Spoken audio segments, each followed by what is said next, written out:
Hello my dear students, आज के session में स्टार्ट करने वाले हैं 12th क्लास के फिजिक्स का चैप्टर नंबर 6 है इलेक्ट्रोमैग्नेटिक इंडक्शन, जिसमें आज टॉपिक पढ़ने वाले हैं हम लोग मैग्नेटिक फ्लक्स पढ़ेंगे, इलेक्ट्रोमैग्नेटिक इंडक्शन पढ़ेंगे। यानी ये जो टॉपिक है, यानी इस चैप्टर की बात करते हैं जिसमें मैग्नेटिक फ्लक्स तो पढ़ेंगे ही पढ़ेंगे, लेकिन इस चैप्टर का नेम है इलेक्ट्रोमैग्नेटिक इंडक्शन। इसके डिस्कवरी आपको माइकल फैराडे जी ने किए। माइकल फैराडे नेम के साइंटिस्ट ने कैसे इंस्पायर हुए कि इलेक्ट्रोमैग्नेटिक इंडक्शन होगा। सबसे पहले उनके पीछे का रहस्य जान लेते हैं कि ऐसा हुआ क्या। तो देखिए, इससे पहले मैग्नेटिक इफेक्ट जो इलेक्ट्रिक करंट था उसमें माइकल फैराडे जी ने एक्सपेरिमेंट के थ्रू दिखाए कि कोई भी कंडक्टर वायर से यदि करंट पास करते हैं तो उसके सराउंडिंग मैग्नेटिक फील्ड क्रिएट होती है। दैट मींस इलेक्ट्रिक करंट यानी इलेक्ट्रिक एनर्जी जो है वो क्या दे रहा है, मैग्नेटिक एनर्जी दे रहा है, यानी अपने सराउंडिंग मैग्नेटिक फील्ड जनरेट कर रहा है। तो इनका जो है से उन्हीं उसी का रिवर्स रूल अपनाए कि अच्छा, करंट जो है वो मैग्नेटिक फील्ड दे सकता है, तो मैग्नेटिक फील्ड क्यों नहीं करंट देगा।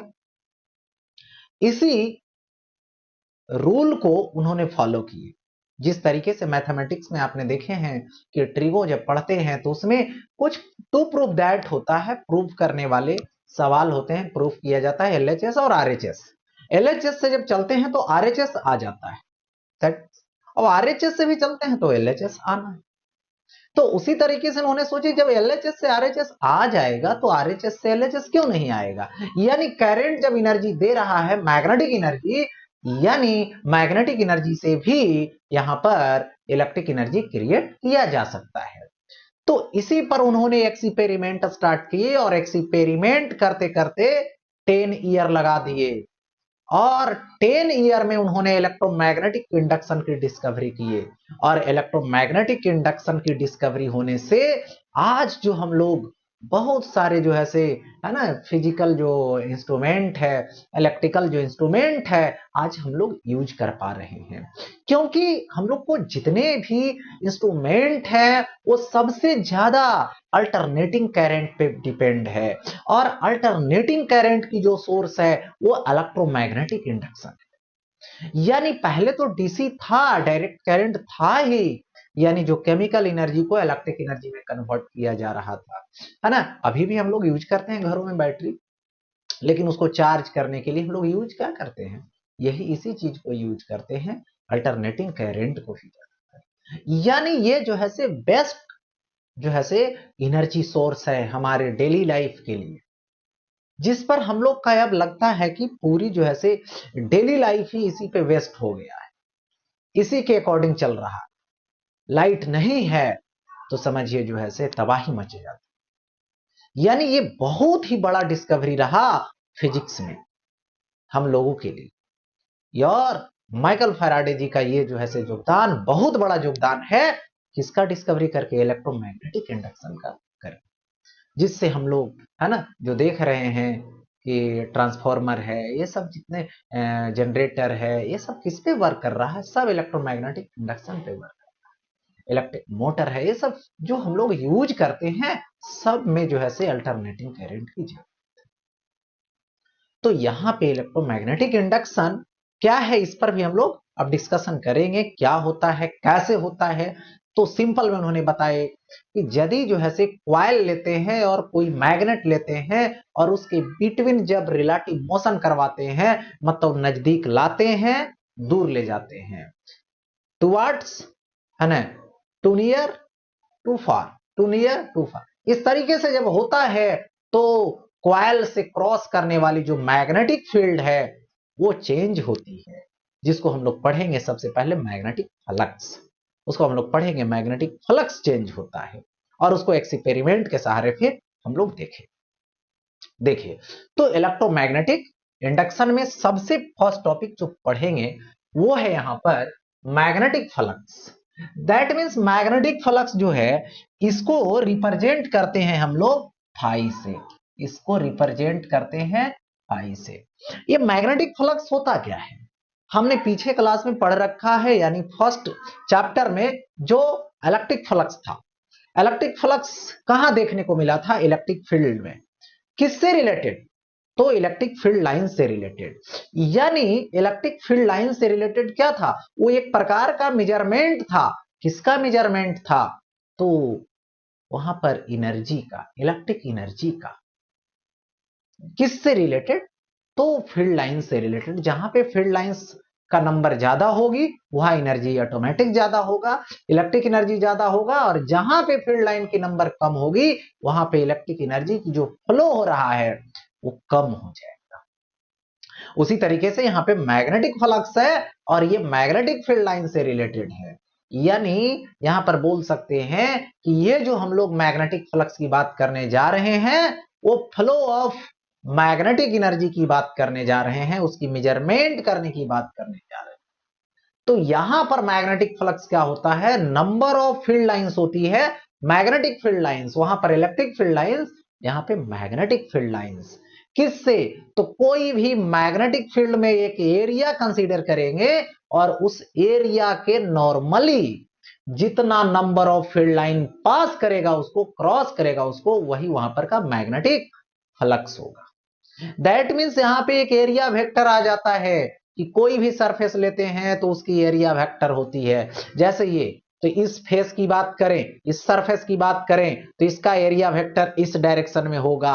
यदि इस तरफ से हम लोग देखने का, ऑब्जर्व करने का काम करें तो इसका फेस का डायरेक्शन इस तरफ होगा। दैट मीन्स इसका एरिया वेक्टर इधर की तरफ होगी और इसका एरिया वेक्टर इस तरफ होगा। यानी एरिया वेक्टर एक फेस और दूसरे फेस में कंपेयर करोगे एक ही सरफेस का तो एक दूसरे के अपोजिट होगा, 180 डिग्री पर होगा। तो यहां पर बात आती है क्या चीज? Total number of lines of magnetic field are passing through normal to given surface area is called magnetic flux. तो यहां पर हम कुछ बातें करने वाले हैं।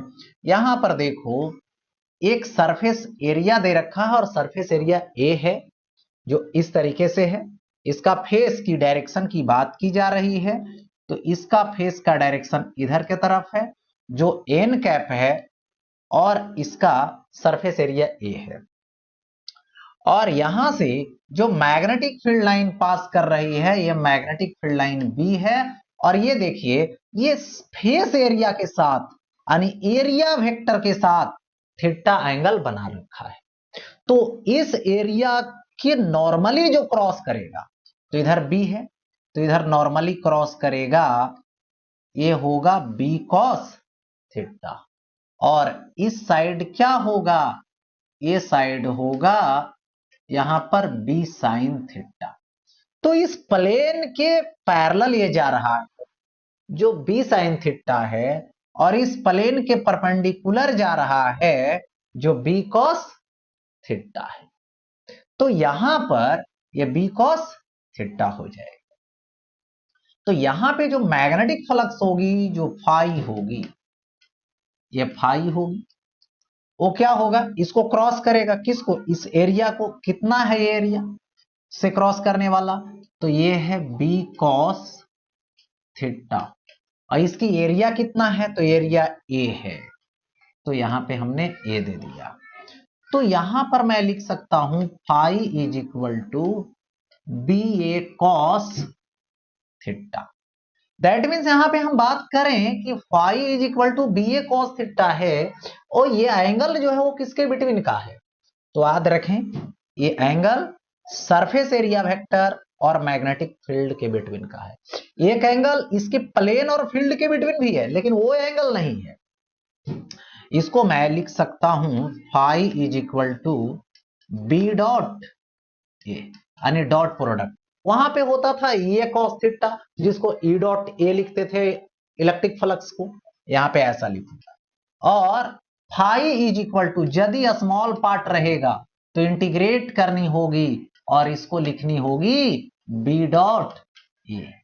वहां पर क्लोज्ड सरफेस के लिए इलेक्ट्रिक फ्लक्स हो सकता है, मे भी होता है, नहीं भी हो सकता है, लेकिन यहां पर क्लोज्ड सरफेस में ऑलवेज जीरो होगा। कलोइड सरफेस के लिए मैग्नेटिक फील्ड ऑलवेज जीरो होगा, क्योंकि magnetic field lines close loop बनाता है, electric field line close loop नहीं बनाता है। इसलिए वहां पर क्लोइड सरफेस से फ्लक्स जो होगी वो जीरो हो भी सकता है मे बी, और नहीं भी हो सकता। लेकिन यहाँ पे क्लोइड लूप बनाने के कारण एक तरफ से जितना फील्ड निकलेगा उतना दूसरे तरफ से रिवर्स हो जाएगा। इसका मतलब जितना जो है से आएगा उतना चला जाएगा, मतलब क्लोइड सरफेस के लिए यहाँ पे फ्लक्स जीरो होगा। इसलिए यदि मैग्नेटिक फ्लक्स लिया जाएगा और क्लोइड सरफेस की बातें होगी कहीं भी, तो इसका टोटल फ्लक्स जीरो होगा। ये चीजें ओके। अब देखो आगे बढ़ता, तो सबसे पहले एक चीज और बता दूं यहां पे कि जो फ्लक्स है वो स्केलर क्वांटिटी है। कैसा है? तो ये है स्केलर क्वांटिटी। क्यों? क्योंकि ये नंबर ऑफ फील्ड लाइंस है, इसके पास डायरेक्शन नहीं है, सिर्फ मैग्नीट्यूड की जरूरत है इसकी।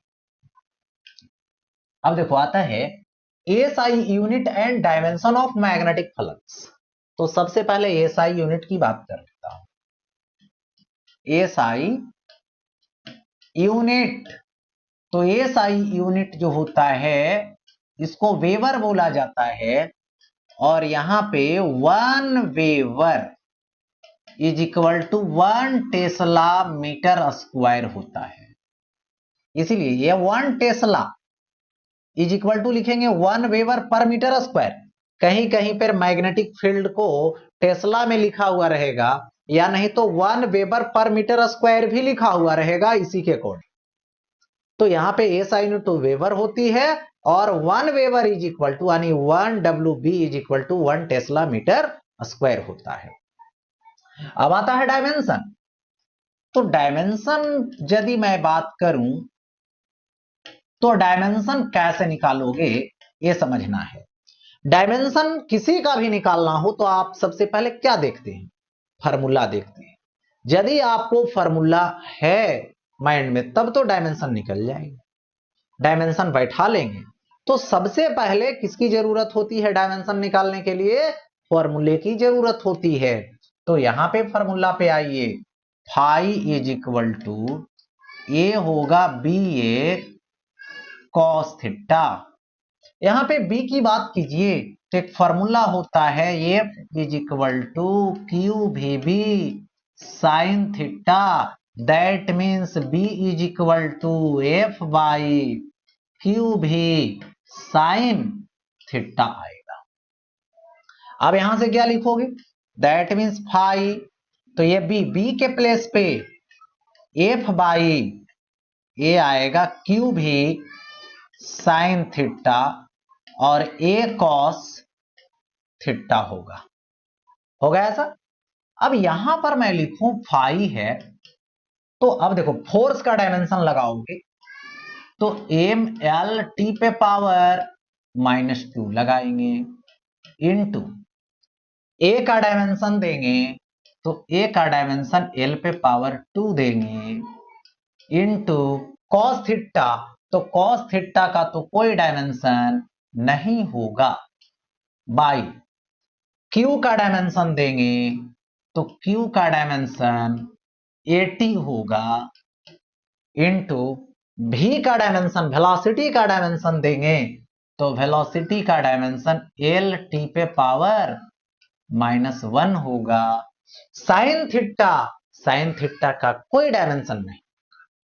तो यहां पर अब लिखूंगा phi is equal to M M M M अकेला है, एम दे दूंगा, एल इस एल से इस एल कैंसिल, एल पे पावर 2 रह गया, टी पे पावर ले लीजिए, +1 है -1 खत्म, टी पर पावर -2 हो जाएगा। हो जाएगा ऐसा? अब देखो कट गया। अब ए पे पावर +1 ऊपर जाएगा तो ए पे पावर -1 हो जाएगा। तो यहां पर इस तरीके से हमें क्या मिला? डायमेंशन देखने को मिलता है। तो ये क्या होता है? डायमेंशन होता है। तो ये हो गया SI unit and dimension of magnetic flux, sorry SI unit and dimension of magnetic flux. इसका डायमेंशन मैंने बता दिया और मैग्नेटिक मैंने इसका फ्लक्स का एसआई यूनिट बता दिया। तो ये दो चीजें हो गई। अब आते हैं स्पेशल केसेस में। स्पेशल केसेस में देखिए फ्लक्स जो हो रहा है वो बी ए कॉस थीटा हो रहा है, तो थीटा 0 डिग्री हो सकता है, 180 डिग्री हो सकता है, 90 डिग्री हो सकता है। तो किस किस कंडीशन में हो सकता है ये समझना है। तो सबसे पहले मैं बता दूं थीटा 0 डिग्री है। Theta 0 degree that means area vector और मैग्नेटिक फील्ड दोनों सेम डायरेक्शन में, ठीक है। तो यहां पे कब देखने को मिलेगा सो देखो, यहां पे एक प्लेन मैंने लिया और इस प्लेन की एरिया ए है और इसका जो फेस एरिया है वो इस डायरेक्शन में, इधर मैंने एन कैप लिया और यहां से ऐसे मैग्नेटिक फील्ड आउट हो रही, और ये जो मैग्नेटिक फील्ड आउट हो रही है वो प्लेन के परपेंडिकुलर है, तो फेस एरिया के डायरेक्शन में हुआ। तो यहां पर देखो देखने का नजरिया क्या है, इधर से आउट हो रहा है तो ऑब्जर्वर यहां पे रहेगा,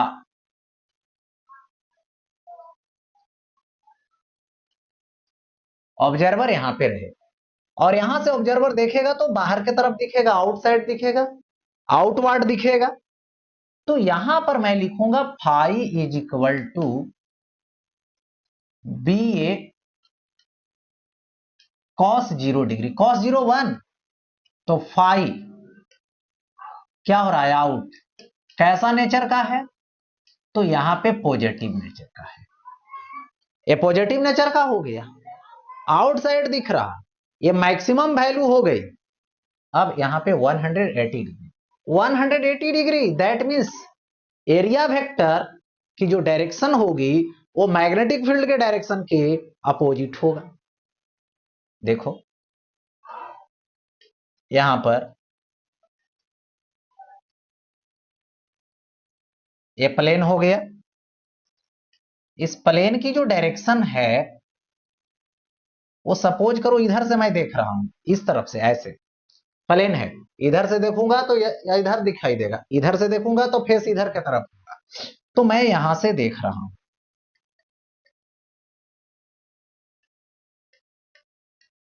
ऑब्जर्वर यहां पर है, इधर से देख रहा है तो फेस उसको इधर दिखेगा और मैग्नेटिक फील्ड इस तरीके से ऐसे, तो उसको कैसा दिखेगा कि मैग्नेटिक फील्ड इन कर रहा है, इनवर्ड है, यहां पर क्या हो रहा है आउटवर्ड हो रहा है। तो इस केस में phi is equal to B A cos 180 degree दे दूंगा, -1 हो जाएगा, तो यहां से फाई आउट होगा जो कैसा होगा माइनस बी ए होगा, तो इस तरीके से ये नेगेटिव हो गया फ्लक्स दे रखा है। अब यहां पे केस थर्ड में चलोगे, इफ थीटा 90 डिग्री यानी फेस जो है मैग्नेटिक फील्ड के परपेंडिकुलर दिखेगा, यहां पर परपेंडिकुलर देखिए कैसे दिखेगा, ये जो है प्लेन है सरफेस है, इसके पैरेलल प्लेन के पैरेलल फील्ड चला, प्लेन के पैरेलल यानी फेस इसका जो होगा उसका परपेंडिकुलर हो जाएगा, इसका परपेंडिकुलर हो गया। देखो ये प्लेन है तो प्लेन का फेस तो इधर है, डायरेक्शन इधर है और फील्ड ऐसे जा रही है इस तरीके से इसके पैरेलल, तो इसके प्लेन के पैरेलल जाएगा मतलब इसके डायरेक्शन के परपेंडिकुलर गया, इस प्लेन के परपेंडिकुलर जाएगा दैट मींस इसके फेस के डायरेक्शन में या इसके फेस के अपोजिट डायरेक्शन। तो यहां पे ऐसा देखो, तो ये जो फ्लक्स होगी वो phi is equal to B A cos 90 degree, cos 90 0, that means flux जो होगा वो 0 होगा, क्योंकि इससे पास ही नहीं कर रहा है, इस प्लेन को क्रॉस ही नहीं कर रहा है फील्ड लाइन, तो क्रॉस जब नहीं करेगा, क्रॉसिंग नहीं होगा, दैट मीन्स फ्लक्स उससे नहीं होगा, क्योंकि उससे एनर्जी पास होगी तब ना, मैग्नेटिक फील्ड लाइन पास होगी तब ना फ्लक्स माना जाएगा। ऐसा होता है। तो ये हो गया यहां पर केस नंबर 3। अब आते हैं केस नंबर 4 में। देखिए केस नंबर 4 है for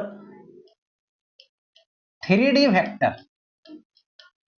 3D vector that means जो यहां पर आप देख रहे हैं कि जो फ्लक्स है वो क्या है, बी डॉट ए है, और यहां पे मैग्नेटिक फील्ड भी 3D वेक्टर में हो और एरिया वेक्टर भी 3D वेक्टर में हो, तो इस केस में phi is equal to B x A x plus B y A y plus B z A z होगा। लेकिन ऐसा सिचुएशन कब देखने को मिलेगा, मैग्नेटिक फील्ड 3D वेक्टर में, that means B x i cap B y j cap plus B z k cap. Area vector A ले लीजिए, A x i cap plus A y j cap plus A z k cap, ऐसा होगा। यानी 3D vector में दोनों है तभी ऐसा हो सकता है, जिसका कंपोनेंट जब इस तरह से लिखेंगे तो ऐसा होगा, B x A x plus B y A y plus B z A z. आते हैं आगे की ओर। अब इस पे न्यूमेरिकल देखते हैं। In figure find the magnetic flux through the circular surface. जो सर्कुलर सरफेस है उससे क्या निकालनी है, मैग्नेटिक फ्लक्स निकालनी। तो सबसे पहले फर्स्ट नंबर, चलिए ये प्लेन ऐसे रखा हुआ है, रिंग मतलब सर्कुलर है, तो यहां पे ऐसे इस प्लेन के साथ, इस जो प्लेन है इस प्लेन के साथ मैग्नेटिक फील्ड थीटा एंगल बना रखा, यानी magnetic field inclined at an angle theta with the plane of circular surface. तो यहां पर इसकी यदि कंपोनेंट ब्रेक करेंगे, ये बी है, तो ये देखने को मिला बी कॉस थीटा, और ये देखने को मिला यहां पर बी साइन थीटा। तो यदि मैं फ्लक्स निकालूं तो फाई इज इक्वल टू कौन सा फील्ड पास कर रहा है, बी साइन थीटा पास कर रहा है, बी साइन थीटा इनटू इस सरफेस की एरिया, तो इसकी एरिया क्या होगी, पाई आर स्क्वायर होगी। यानी phi is equal to pi r square B sine theta देखने को मिलेगा। और यही यदि इसके साथ एंगल बनाता तब होता कॉस थीटा। अब देखिए यहां पर सपोज कीजिए जो मैग्नेटिक फील्ड है वो बी है, तो यहां पर दो एक सर्कुलर पार्ट है, दो सर्कुलर प्लेन है। एक सर्कुलर प्लेन यहां तक है जिसको रिप्रेजेंट कर दीजिए पहली वाली, एक ये है इसको रिप्रेजेंट कर दीजिए दूसरी वाली। तो सबसे पहले पहली वाली की बात कीजिए, तो पहली वाली यानी फाई 1 हो गया। तो फाई 1 क्या होगा, magnetic field into area, area क्या होगा पाई ए स्क्वायर। इनवर्ड है तो नेगेटिव दे सकते, देखिए। और ये बड़ा सा के लिए देंगे सेकेंड वाले के लिए, तो सेकेंड वाले के लिए क्या होगा, बड़ा सा एरिया लेंगे बट इतना ही में फील्ड कांस्टेंट है, इतना ही में फील्ड है, तो जितना फ्लक्स इतना एरिया में होगा उतना ही इस एरिया में भी होगी, उतना ही एरिया यूज करना है जहां तक मैग्नेटिक फील्ड है। तो ये बी नेगेटिव होगा, ये तो भी इन कर रहा है, तो ये भी होगा पाई ए स्क्वायर। बड़ा सा एरिया देने से कोई फर्क नहीं पड़ेगा। अब देखिए यहां पे इसमें आ जाइए, इसको यदि निकालते हैं तो टोटल एरिया दैट मींस ए है, ठीक है। बट यहां पर जो फ्लक्स हम लोग निकालेंगे इस सर्कुलर पार्ट से, तो हमें बस इतना ही का निकालना है, इतना ही एरिया के लिए निकालना है। तो phi is equal to negative होगा क्योंकि इन करेगा, तो बी ए हाफ सर्कल है, पाई आर स्क्वायर बाई 2 होगा, यानी phi is equal to minus B pi r square by 2। Negative that means inward, in कर रहा है इसलिए ये होगा। अब आगे बढ़ता हूं नेक्स्ट सवाल है, यहां पे न्यूमेरिकल है। A rectangular loop of area इतना मीटर स्क्वायर, यानी एरिया दे रखा है, तो एरिया की वैल्यू 0.06 मीटर स्क्वायर है, is placed in a magnetic field इतना tesla, magnetic field 1.2 tesla with its plane inclined 30 degree to the field. यानी कहने का मतलब हुआ कि ये जो मैग्नेटिक फील्ड है और ये जो प्लेन है, देखिए प्लेन इस तरीके से है, इस प्लेन में है, और मैग्नेटिक फील्ड ऐसे है, तो मैग्नेटिक फील्ड और प्लेन एक दूसरे के साथ इंक्लाइंड है, जो 30 डिग्री का इंक्लाइनेशन बना रखा है। ठीक है, मुझे क्या चाहिए, to the field direction, find the flux linked with plane of the loop. तो यहां पर मैग्नेटिक फील्ड कौन सा पास करेगा, इधर के तरफ लूंगा तो बी कॉस 30 डिग्री होगा। क्या ये इस प्लेन को पास करने वाला है, तो नहीं बोलिएगा, तो कौन सा पास करेगा, ये कंपोनेंट कितना होगा, तो B sine 30 degree, B sine 30 degree. तो यहां से फाई इज इक्वल टू क्या होगा, ये होगा बी साइन 30 डिग्री इंटू ए, फाई बी ले लो 1.2 साइन 30 डिग्री 1/2 इंटू ए का वैल्यू 0.06 हो जाएगा। तो यहां पर ऐसा करता हूं, चलिए पॉइंट हटा देता हूं, 10 आ जाएगा, यहां पे पॉइंट हटा देता हूं, 100 आ जाएगा, कैंसिल कर देता हूं, 6 आ जाएगा। तो फाई इज इक्वल टू 36 होगा इंटू 10 टू दी पावर -3 लिख सकते हैं इसको, और ये वेवर लिखेंगे, या फिर फाई इज इक्वल टू 1000 से डिवाइड कीजिए 0.036 वेवर लिखेंगे। हो गया ऐसा। अच्छा, नेक्स्ट सवाल, ए loop of wire is placed in a magnetic field इतना।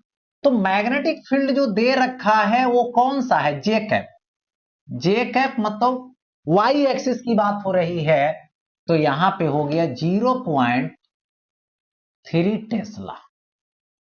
Find the magnetic flux, magnetic flux is equal to what, through the loop if area vector, area vector देखो इसका ए एक्स हो गया,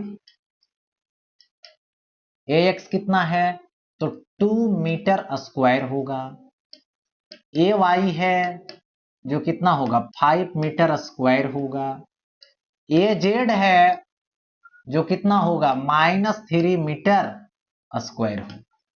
अब मैं फ्लक्स लिखूंगा फाई, तो यहां पे क्या आएगा, बी डॉट ए लिखेंगे, यानी phi is equal to B x A x plus B y A y होगा, प्लस क्या लिखूंगा, बी जेड ए जेड। हो गया ऐसा। तो अब देखिए बी एक्स तो है ही नहीं, खत्म कीजिए उसको, तो 0, यानी ये वाला क्या हो जाएगा 0। B y A Y present है, हाँ प्रेजेंट है, तो इसको तो 0 मैंने लिखा, plus B y A Y B Y 0.3 दे रखा है, इंटू ए वाई यानी 5 दे रखा है, प्लस बीजेड नहीं अवेलेबल है, ये हो गया 0, यानी इसको मल्टीपल कर दीजिए तो फाई इज इक्वल टू 1.5 होगा, इतना वेबर होगा मैग्नेटिक फ्लक्स, 1.5 वेबर। ये सवाल सॉल्व हो गया। अब आगे बढ़ता हूं नेक्स्ट। अब देखो आता है यहां पे फैराडेज एक्सपेरिमेंट। फैराडे जी ने जो एक्सपेरिमेंट किए वो किस लिए किए, तो इलेक्ट्रोमैग्नेटिक इंडक्शन के लिए, यानी मैग्नेटिक फील्ड को जब चेंज होता है कहां से, किसी कॉइल से, तो वहां पर क्या होती है, ईएमएफ जनरेट होती है और उससे करंट पास होती है। तो उन्होंने एक्सपेरिमेंट किए, ये दिखाता हूं यहां पर। ये देखो कॉइल है जिससे मैंने एक सर्किट बना रखा है यहां पर गैल्वेनोमीटर लगाकर।